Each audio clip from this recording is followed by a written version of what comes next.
De acampamento, de espaços, de coisas assim, e o professor Ronaldo vai falar também sobre espaços hoje. Vamos ouvi-lo. Sobre espaços da Copa de 1950.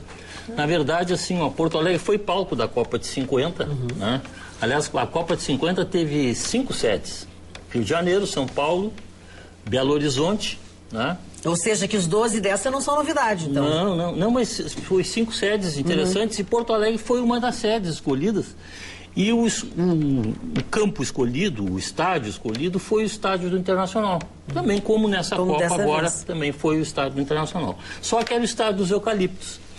Então, como eu já tinha combinado contigo, Magda, e acho que fica apropriado, nesses dias de Copa, eu vou sempre fazer algo linkado com o futebol. Né? Quem sabe não seja diretamente ligado especificamente à Copa, até porque, mas com o futebol e com o nosso futebol. Né? Então, eu começo hoje mostrando os campos em que o Internacional jogou desde a sua fundação. Porque ele não foi direto para os Eucaliptos, como alguns pensam, o único campo do Internacional foi os Eucaliptos, agora é o Beira-Rio, não.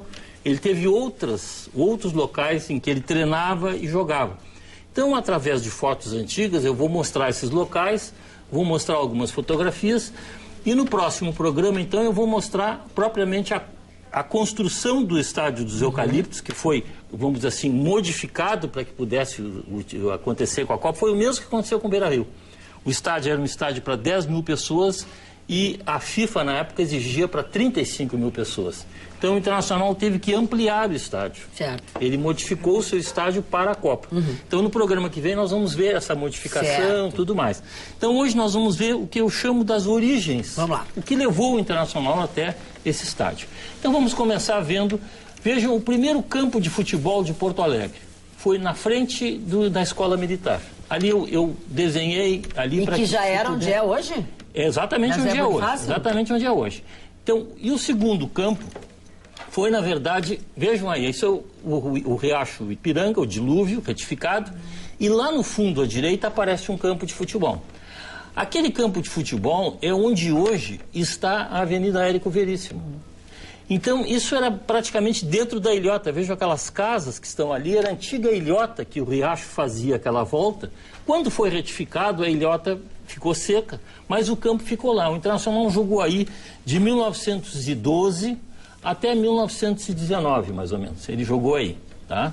Era um campo desse. Vejam, a Érico Veríssimo passa ali, eu pintei, fiz um desenho, passa ali a Érico Veríssimo. Então, quem estiver hoje na Érico Veríssimo, próximo do ginásio do Tesourinha, vai estar exatamente dentro de onde era o campo do Internacional. O Internacional utilizou esse campo durante muito tempo, até que depois ele aluga uma chácara chamada Chácara dos Eucaliptos, que não é o estado dos Eucaliptos.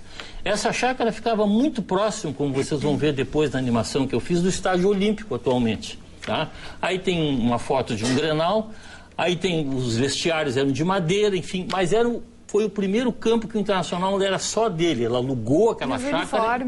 Os uniformes, exatamente, do time. E vejam agora nessa animação aonde fica, olha lá. Ó. Vejam que ali está o Olímpico, aqui embaixo, ó, à direita. A linha vermelha é a José de Alencar, depois a amarela é a Rua da Zenha, e lá no fundo, em branco, a rua ali onde passa o Olímpico. Então, ficava ali. Mas o engenheiro Hildo Meneghetti compra, em 1922, quando ele era presidente do clube, ele compra aquela área onde foi depois os Eucaliptos, ali na Rua Silvério. E constrói um estádio modesto para 10 mil pessoas, com arquibancadas de madeira, né? Vejam aí, o pavilhão era de madeira, não era o pavilhão que depois a Copa acabou fazendo. E esse estádio, então, foi modificado em 1948 para que a Copa pudesse se realizar em 1950. Aí está uma foto de 1937, aí está um Grenal, e aí estão algumas cenas, para concluir, do futebol que era jogado naquela época, o tipo de futebol que se jogava. Vejam lá o foguetório dos Grenais, né?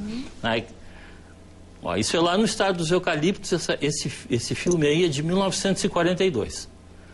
É um pedacinho apenas que eu trouxe para não me alongar demais. Então, no programa que vem, nós vamos ver esse estádio dos Eucaliptos, a obra que foi feita, né? Como que o Internacional fez para ganhar fundos para fazer isso, a ajuda que teve também da própria federação, naquela época não se chamava Federação Gaúcha de Futebol, se chamava Federação Rio-Grandense de Futebol, que ajudou o Internacional, o próprio prefeito, que na época já era o Hildo Meneghetti, também ajudou, e a Copa sai então no Estádio dos Eucaliptos, é o que nós vamos ver no programa que tem. E já tinha essa briga, não é uma briga o nome que eu quero usar, assim, esse amor, essa disputa de Grêmio e Inter, como tem agora? Eu acho que tinha, cara, pelo que a gente lê nos jornais, a paixão sempre existiu.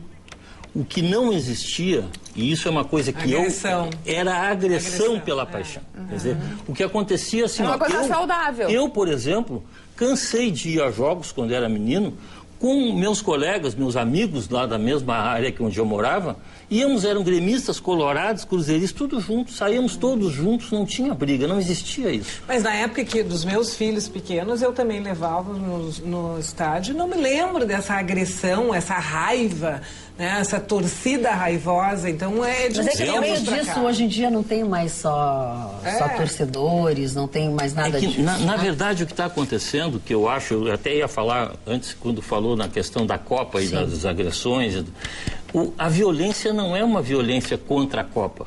A violência é uma violência. É uma violência. O ser humano está violento. É verdade. Sabe o que me parece, Ronaldo, que nós estamos vivendo uma cultura de que as pessoas não gostam de algo, elas se sentem no direito de reclamar de forma agressiva, ou seja, né?